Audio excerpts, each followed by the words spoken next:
Ben ritrovati su Telefriuli, l'appuntamento con l'informazione. Nel pomeriggio al via alla Camera le consultazioni del presidente incaricato Mario Draghi, che potrebbero durare un paio di giorni, e in seguito Draghi potrebbe avere contatti con le parti sociali, un tavolo di concertazione una volta formato il governo. Dal Quirinale carta bianca per la formazione del nuovo esecutivo, l'ex governatore della BCE avrebbe in mente un governo formato da tecnici di alto profilo, ma è fortissimo il pressing dei partiti per un governo che possa abbinare anche l'aspetto politico. A festeggiare l'incarico dell'ex governatore c'è Stefano Cautero, fondatore e presidente dell'associazione Movimento Draghi Presidente, che è nata la scorsa estate a Udine e che ora ha ramificazioni in tutta Italia. Questo movimento nasce su iniziativa di alcune persone, tra cui diversi friulani. Abbiamo pensato che in una fase come questa la persona più giusta che poteva guidare il nostro Paese verso un nuovo traguardo, verso una nuova rinascita, era la persona più autorevole a livello nazionale e internazionale, che è il professor Mario Draghi. Gli obiettivi politici, prima di tutto vogliamo che l'Italia sia guidata da un uomo capace, che riesca a portare l'Italia fuori dalla palude in cui siamo, che riesca a compiere le scelte coraggiose di cui l'Italia ha bisogno, di riuscire ad avere i finanziamenti dall'Europa di cui abbiamo bisogno per uscire da questa situazione. I nostri associati, prima di tutto, ci tengo a precisare che sono apartitici, non sono né di destra né di sinistra, ma hanno estrazioni di diverso tipo. E anche per quanto riguarda l'attività abbiamo dai professionisti agli imprenditori, alle casalinghe, agli operai, agli impiegati. Diciamo che è un movimento trasversale che ha a cuore le sorti dell'Italia. Giustamente poi stamattina, dopo quello di ieri sera e stamattina, siamo inondati di richieste di iscrizione, di telefonate, di congratulazioni, di incoraggiamenti. Ci chiamano tutta Italia, mi chiamano tutta Italia, abbiamo noi coordinatori regionali in tutta Italia organizzati, abbiamo dei promotori comunali sul territorio, oltre 700 promotori comunali sul territorio italiano. Il 30% del nostro PIL è dato da turismo e pubblici esercizi che fanno oltre 500 miliardi di fatturato, quindi bisogna prima di tutto partire da qui, salvare le imprese per salvare il posto di lavoro. Basta assistenzialismo, basta reddito di cittadinanza. Ho usato la parola movimento. L'ultimo movimento è partito con un sito ed è arrivato al 35%. Speriamo porti bene, anche noi siamo partiti con un sito, anzi siamo partiti dai social, poi abbiamo il nostro sito www.draghipresidente.org. Il Friuli Venezia Giulia è terza tra le regioni italiane per percentuale di cittadini che hanno completato il ciclo vaccinale anti-Covid. Sono l'1,63%. È un dato che emerge dal monitoraggio di Fondazione Gimbe, che segnala che in alcuni territori si registra un aumento dei casi positivi. Nel bel mezzo della crisi di governo stiamo attraversando una delle fasi più critiche della pandemia. Da un lato l'inevitabile rallentamento della campagna vaccinale, segnata da continue revisioni al ribasso delle forniture, dall'altro i primi segnali di aumento della circolazione del virus. Questo il quadro tracciato dalla Fondazione Gimbe nell'ultimo monitoraggio. Di fatto, una volta esauriti gli effetti del decreto Natale, spiega il presidente Nino Cartabellotta, si arresta alla discesa dei nuovi casi settimanali e in alcune regioni si nota un'inversione di tendenza. In Friuli Venezia Giulia, nella settimana compresa tra il 27 gennaio e il 2 febbraio, risultano in peggioramento gli indicatori relativi a casi testati per 100.000 abitanti, 1.239, e il rapporto positivi casi testati pari al 19,8%. La nostra, inoltre, è tra le 4 regioni nelle quali risultano sopra la soglia di saturazione i posti letto sia in area medica, 45%, che nelle terapie intensive, 35%. Sul fronte delle vaccinazioni, il Friuli Venezia Giulia è terza tra le regioni, dopo Emilia-Romagna e Valle d'Aosta, per percentuale di popolazione che ha completato il ciclo, ovvero prima dose e richiamo. Sono l'1,63% contro la media nazionale dell'1,36%. La Fondazione Gimbe evidenzia come continuino a persistere rilevanti differenze tra regioni. La percentuale va dall'1,89 dell'Emilia-Romagna allo 0,80 della Calabria. Sulla base di quanto annunciato durante il vertice tra governo, regioni e commissario per l'emergenza di ieri, le forniture di antidoti al Covid previste per il primo trimestre del 2021 sono di 7 milioni e mezzo di dosi della Pfizer-BioNTech, 1,3 di Moderna e 5,3 di AstraZeneca, complessivamente 14,7 milioni di dosi che, sottolinea la Fondazione Gimbe, permetterebbero di completare il ciclo vaccinale di 7,3 milioni di persone, circa il 12% della popolazione. Per quanto riguarda le dosi di vaccino somministrate per categorie in Friuli Venezia Giulia, il 72% sono operatori sanitari, l'11% ospiti delle case di riposo, il 17% personale non sanitario. Non è ancora partita la vaccinazione degli over 80.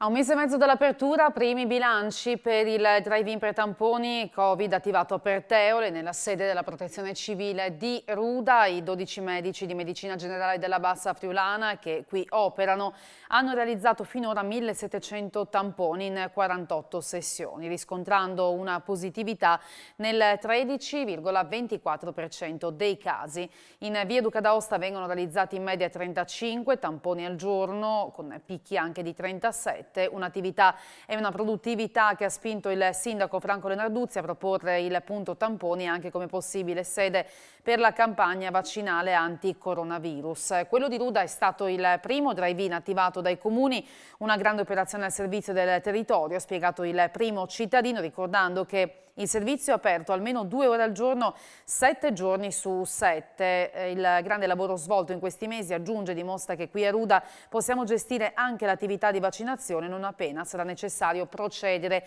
con i grandi numeri. La sede della Protezione Civile è il luogo ideale dove attivare questo servizio. In settimana ha annunciato che incontrerà i medici per verificare la fattibilità tecnica di questa sua proposta. La cronaca con una tragica scoperta in una palazzina di via Giacomo Matteotti a Trieste, dove è stato trovato il cadavere di un uomo deceduto da giorni. Alcuni condomini, non vedendo il loro vicino di casa da diversi giorni e dopo aver avvertito un odore molto sgradevole provenire dalla sua abitazione, hanno allertato i soccorsi, quindi l'intervento per aprire la porta chiusa dall'interno e trovare dunque il 74enne morto da diversi giorni a seguito di un malore che evidentemente non gli ha permesso di chiedere aiuto. E un uomo di 73 anni è stato trovato senza vita questa notte intorno all'1 da Aquileia. A trovarlo esanime è stata la moglie. Il pensionato è stato colto da un arresto cardiocircolatorio all'interno del suo furgone posteggiato fuori dalla casa di famiglia. Inutili i soccorsi. Traffico in tilt questa mattina sulla tangenziale ovest di Udine a causa di un incidente che ha coinvolto un camioncino che stava trasportando nel cassone un trattore e un autoarticolato. Lo schianto tra i due mezzi si è verificato poco dopo le 8:30, subito dopo l'uscita di Pagnacco in direzione sud. Inevitabili disagi per il traffico, ferito un camionista. 5 persone arrestate, 28 denunciate, 14 autoarticolati e 440.000 litri di gasolio sequestrati sono i numeri di una serie di indagini portate a termine negli ultimi mesi dalle Fiamme Gialle della Compagnia di Udine. La Guardia di Finanza di Udine ha sequestrato 14 autoarticolati e 440 litri di carburante per contrabbando di gasolio introdotto irregolarmente in regione e nel territorio nazionale. Le operazioni hanno portato a 5 arresti e a un totale di 28 persone denunciate per il reato di sottrazione al pagamento delle accise. Il danno per l'erario corrispondente all'imposta evasa è stato quantificato in oltre 380.000 euro, mentre le relative sanzioni sono pari a 3,8 milioni di euro. Le Fiamme Gialle hanno scoperto che, con l'intento di dissimulare il trasporto illecito, il prodotto petrolifero veniva adulterato con additivi che ne modificavano la composizione chimica, facendolo apparire di una classe merceologica diversa da quella sottoposta ad accisa per sfuggire alle imposte dovute. L'origine delle merci contrabbandate da ricondurre a società e imprese dell'Est Europa, mentre le reali destinazioni del gasolio erano aree industriali e magazzini del centro-sud della penisola, dove il carburante veniva stoccato per poi essere rivenduto a prezzi competitivi e in completa evasione d'imposta. 2 arresti e una persona denunciata per spaccio di stupefacenti a Udine e in provincia. Ieri mattina la squadra mobile e il nucleo volanti della questura di Udine hanno sequestrato 358 grammi di cocaina pura e 56 grammi di hashish a una coppia di marocchini fermata al casello autostradale di Udine Sud. I 2 stranieri, un uomo 28enne e una ragazza 18enne, entrambi residenti fuori regione, erano privi di documenti di identità. Dopo una perquisizione al veicolo, i poliziotti hanno trovato nascosti in un vano sotto le leve del cambio e del freno a mano un sacchetto con all'interno 5 pietre di cocaina purissima per un totale di 358 grammi destinati alla vendita, che avrebbero potuto fruttare al dettaglio almeno 40.000 euro. I 2 sono stati arrestati e condotti in carcere a Udine, l'uomo, e a Trieste la donna, a disposizione dell'autorità giudiziaria. E ieri sera, inoltre, verso le 22, 2 giovani sono stati controllati mentre passeggiavano in una piazzetta del centro cittadino e il 23enne di cittadinanza marocchina è stato trovato in possesso di mezzo panetto di hashish e denunciato a piede libero per detenzione illecita ai fini di spaccio. I vigili del fuoco sono stati allertati nella serata di ieri intorno alle 21:20 per la scomparsa di un uomo di 78 anni a Cividale. Il pensionato di Remanzacco aveva raggiunto la cittadina con la moglie nel pomeriggio per delle commissioni. Lei era entrata per qualche istante in un negozio e tanto è bastato perché lui si allontanasse, facesse perdere le sue tracce. Si tratta di una persona con problemi di vuoti di memoria ed è stata rintracciato poi sano e salvo intorno alle 22:30 mentre camminava per strada sempre a Cividale. Un silo in fiamme a Pravis Domini è accaduto questa mattina in via Europa Unita con l'allarme che è scattato poco dopo le 7 per cause in corso di accertamento. Sul posto sono intervenuti i vigili del fuoco per domare le fiamme e mettere in sicurezza l'area interessata. Dal rogo le operazioni di spegnimento e messa in sicurezza dureranno per tutta la giornata.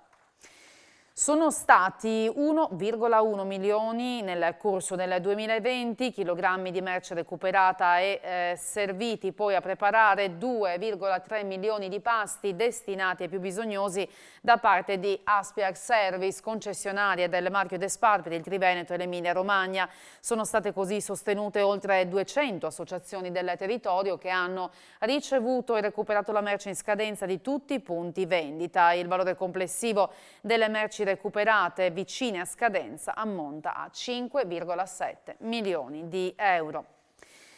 Ancora incidenti causati dalla presenza di animali selvatici sulla carreggiata. Il primo si è verificato intorno alle 22 di ieri a Rivignano Teori in via Varmo con un capriolo che un'auto non è riuscita a schivare, danni al solo veicolo. L'animale è stato poi recuperato dal servizio fauna selvatica. Un secondo incidente è avvenuto intorno a mezzanotte e mezza lungo la statale 13 Pontebana all'altezza di Bagni di Lusnizza. In questo caso è stato invece investito un cervo rimasto ferito a bordo strada dopo l'impatto con l'auto, incolume il conducente del mezzo incidentato. Ci fermiamo qui con questa edizione del telegiornale, tra poco vi ricordo l'appuntamento con a voi la linea. Grazie per l'attenzione, arrivederci.